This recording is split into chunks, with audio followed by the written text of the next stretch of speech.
तो मेरा नाम आकाश है। तो यूपी पॉलिटेक्निक के लिए हम लोग फिजिक्स के क्वेश्चन देख रहे हैं। पहले लेक्चर में हमने देखा मेजरमेंट, जो कि बहुत ही इंपॉर्टेंट क्वेश्चन थे। इन सब के बारे में हमने पढ़ लिया। उसके बाद बाहर जो है मापन से कोई भी क्वेश्चन नहीं पूछेगा। ठीक है, आज का हमारा जो दूसरा लेक्चर रहेगा वो रहेगा हमारा मोशन। मोशन की बात करेंगे, इंपॉर्टेंट टॉपिक है ये भी, यहाँ से भी क्वेश्चन पूछे जाते हैं।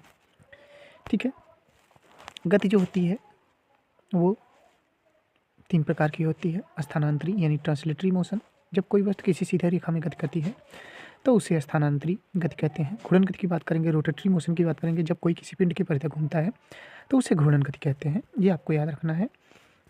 उसके बाद कंपनी गति क्या होती है, वाइब्रेटरी मोशन क्या होती है, जब कोई पिंड किसी वस्तु यानी निश्चित वस्तु या बिंदु के इधर उधर गति करता है तो उसे कंपनी गति कहते हैं। अदिश राशियों की बात कर लेते हैं। ऐसी भौतिक राशि है जिसमें केवल परिमाण होता है, दिशा नहीं होती, वो आपकी स्केलर क्वांटिटी कहलाती है। जैसे द्रव्यमान, चाल, आयतन, कार्य, समय, ऊर्जा, आवेश, घनत्व, दाब, विद्युत धारा, दूरी, ताप। ठीक है, ये आपको याद रखना है। स्केलर राशि कल ही हमने बता दिया था। ठीक है, लेकिन ये सब चीज़ें आपको याद रखनी है। जो मेन इंपॉर्टेंट है इसमें घनत्व पूछेगा, दाब पूछेगा, विद्युत धारा, दूरी, ताप, और यहाँ से एक ऊर्जा पूछता है कि सदिश है कि अदिश है। ये आपको याद रखना है।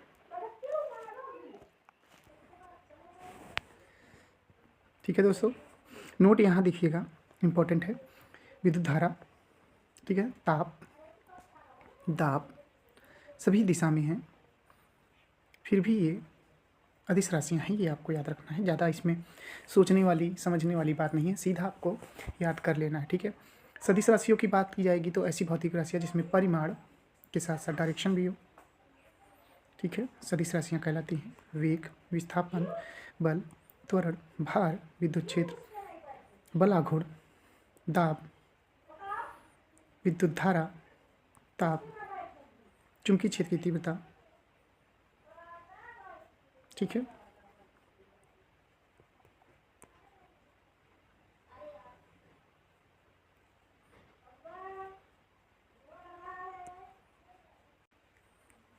गलत है। ठीक है,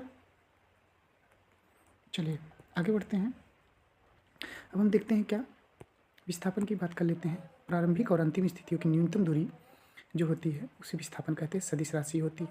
विस्थापन धनात्मक, ऋणात्मक और शून्य भी हो सकता है, ये आपको याद रखना है। फिर उसके बाद हम बात करेंगे अब चाल की। चाल क्या होता है, किसी वस्तु द्वारा प्रति सेकंड में तय की गई दूरी को चाल कहते हैं। चाल बराबर दूरी बटा समय होता है। ठीक है, ये आपको याद रखना है। अगर चलती गाड़ी की चाल की बात की जाएगी तो स्पीडोमीटर से मेजर किया जाता है। औसत चाल क्या होती है, ये इसको याद कर लेना है। औसत चाल जो होती है किसी भी चीज़ की, तो वो औसत चाल होती है चली गई दूरी यानी total distance upon total time.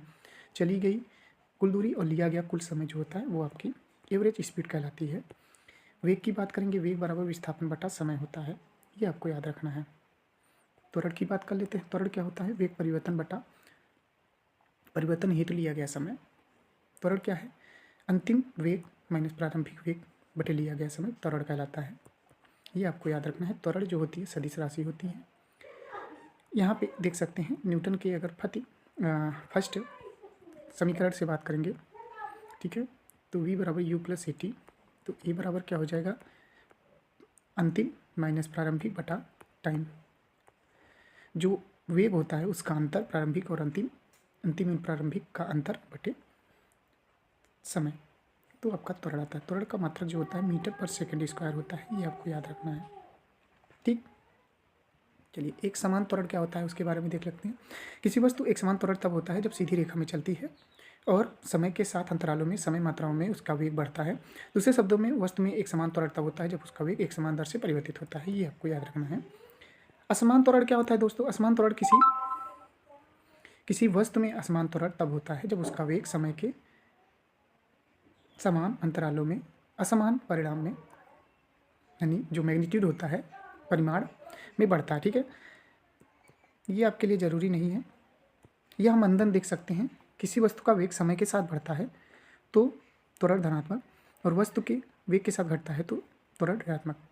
ठीक है, जिसे हम मंदन कहते हैं। गति का प्रथम समीकरण v बराबर u प्लस ए टी, ये होता है।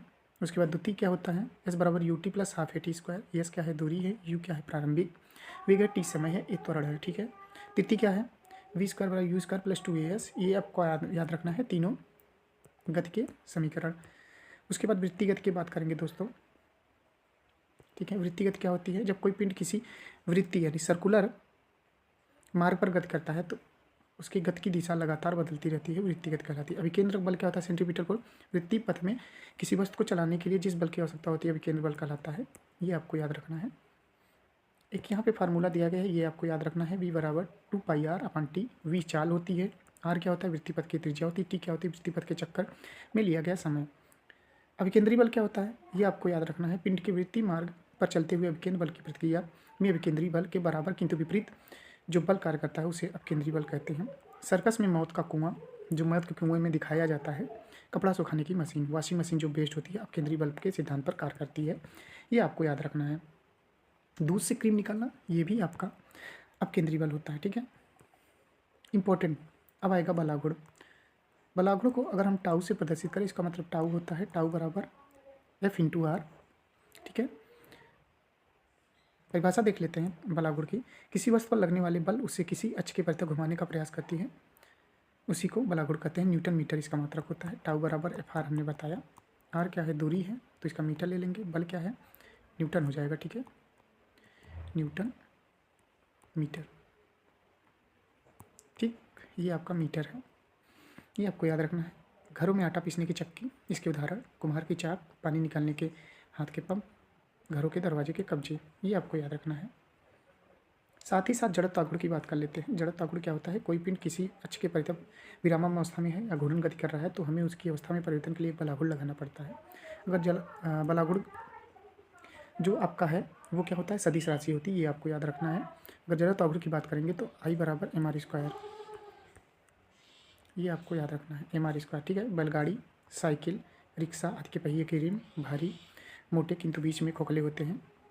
घर्षण की बात करेंगे, वह गुण जिसके कारण दो विषम वस्तुओं के मध्य उत्पन्न प्रतिरोधी बल जो एक दूसरे के सापेक्ष खिसकने का विरोध करता है, वही आपका फ्रिक्शन कहलाता है, ठीक है।